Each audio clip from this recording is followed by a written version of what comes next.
ஒரு நாள் பருந்து குஞ்சு ஒன்று கூட்டிலிருந்து பறக்க முயற்சி செய்தது. அப்பொழுது அது தவறி ஏரியில் விழுந்தது. நீச்சல் தெரியாமல் தத்தளித்துக் கொண்டிருந்தது. நீச்சல் தெரியாது, யாராவது காப்பாத்துங்க, காப்பாத்துங்க, ஓடி வாங்க, சீக்கிரமா வந்து என்னை காப்பாத்துங்க. நீச்சல் தெரியாது, யாராவது காப்பாத்துங்க, காப்பாத்துங்க, ஓடி வாங்க, சீக்கிரமா வந்து என்னை காப்பாத்துங்க. ஓடி வாங்க, சீக்கிரமா வந்து என்னை காப்பாத்துங்க. இதனை தூரத்திலிருந்து பார்த்துக் கொண்டிருந்த வாத்து அதனை காப்பாற்ற அதன் அருகில் சென்றது. சென்று அதனை தன் முதுகில் ஏற்றிக்கொண்டு கரைக்கு வந்து சேர்ந்தது. தன் குழந்தையை காப்பாற்றிய வாத்துக்கு பருந்து நன்றி சொல்லி இந்த உதவியை என்றும் மறக்க மாட்டேன் என்று சொன்னது.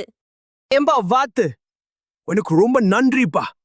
சரியான நேரத்தில் என் புல்லை காப்பாத்திட்ட.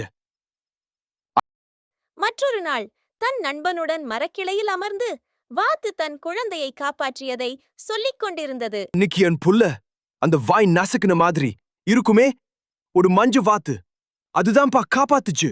என்னப்பா சொல்ற? அப்பொழுது ஏரியில் முதலை ஒன்று வாத்து குஞ்சியை பிடிக்க துரத்திக் கொண்டிருந்தது.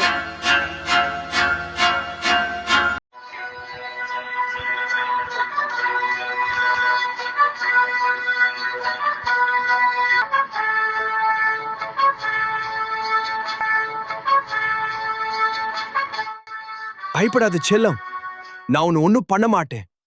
நல்ல புசு புசுன்னு இருக்கிற என்ன சாப்பிடுற நீ. அப்பொழுது அங்கு வந்த வாத்து குஞ்சு அண்ணன்களிடம், ஏன் இதை தனியாக விட்டு சென்றீர்கள் என்று கேட்டது. முதலைய பார்த்தவுடன், நீங்கள் பயந்து ஓடிவிட்டீர்கள்.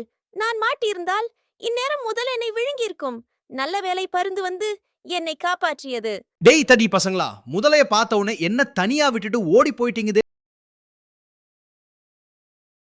அரே தம்பி, நீ வேற. முதலைய பார்த்த உடனே தண்ணில எங்களுக்கு பேதி ஆயிடுச்சு. அப்போது வாத்தின் தாயும் தந்தையும் தன் குழந்தைகளை தேடிக்கொண்டு ஏரிக்கரைக்கு வந்தது.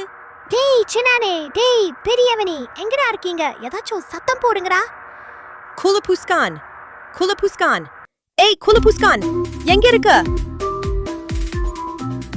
தன் தாயின் குரலை கேட்டு வாத்து குஞ்சுகள் அனைத்தும் மகிழ்ச்சியுடன் தாயை நோக்கி ஓடின. தன் குழந்தைகளை பார்த்த மகிழ்ச்சியில் அனைத்தையும் முத்தமிட்டு அணைத்துக் கொண்டது. ஏந்தா சொல்லாம கொல்லாம இங்க வந்துட்டீங்க? கொஞ்ச நேரம் அள்ளு ஊத்திருச்சு எங்களுக்கு. பிறகு தன் குழந்தைகளை காப்பாற்றிய பருந்துக்கு நன்றி சொன்னது. அன்னை பொருந்தனே, என் பிள்ளைங்கள அந்த முதலைக்கு இருந்து காப்பாத்தனுக்கு உங்களுக்கு ரொம்ப நன்றி அண்ணி. நன்றி சொல்லிவிட்டு காட்டின் வழியே நடந்து சென்றனர். அப்பொழுது, இனிமேல் எங்களிடம் சொல்லாமல் நீங்கள் வீட்டை விட்டு எங்கும் செல்லக்கூடாது. அப்படியென்றால் இப்படி ஆபத்தில் மாட்டிக்கொள்வீர்கள் என்று அறிவுரை கூறியது. பிள்ளைங்களா, இந்த காடு ரொம்ப ஆபத்தானது. இந்த காட்டுல நீங்க உங்க விருப்பத்துக்கு எதையும் செய்ய முடியாது. அதனால எப்பொழுதும் நீங்க உஷாரா இருக்கணும். எங்கேயாவது போகணும்னா எங்க கிட்ட சொல்லிட்டு தான் போகணும். குழந்தைகளே, இது உங்களுக்கு தான் புரிஞ்சுதா?